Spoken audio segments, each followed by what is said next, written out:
Ġiet imnedija konsultazzjoni pubblika li ser twassal tfassil ta' strateġija ġdida għal Kunsill Malti għall-Arti, strateġija għal 5 snin li ġejjin li ser tkun ibbażata fuq it-tema Isma' Oħloq Imraħ.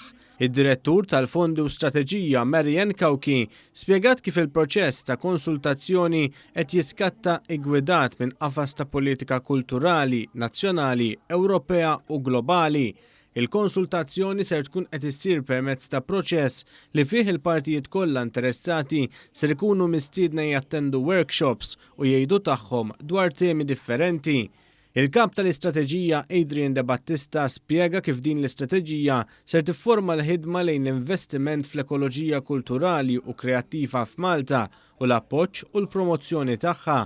Il-Ministru għall-Wirt Nazzjonali u l-Arti, Jose Herrera, stqar kif dan huwa żmien opportun li fih tkun infassla strateġija għas-snin li ġejjin. Din id-darba għamilniha fokata fuq parteċipazzjoni akbar mal-entitajiet u mal-settur privat kif aħna nistgħu nilqu mod aktar dirett, kif aħna nistgħu ninjettaw flus mod aktar dirett u mod aktar effettiv lin-nies li jaħdmu fis-settur tal-industrija kreattiva. U naturalment ħadna in konsiderazzjoni r-realtà li qed ngħaddu minnha llum. Dawk kollha interessati li jikkontribwixxu għal konsultazzjoni pubblika jistgħu jagħmlu dan billi jżuru acmstrategy2025.mt. Il-konsultazzjoni pubblika se tibqa' miftuħa sa 19 ta' April illi ġej.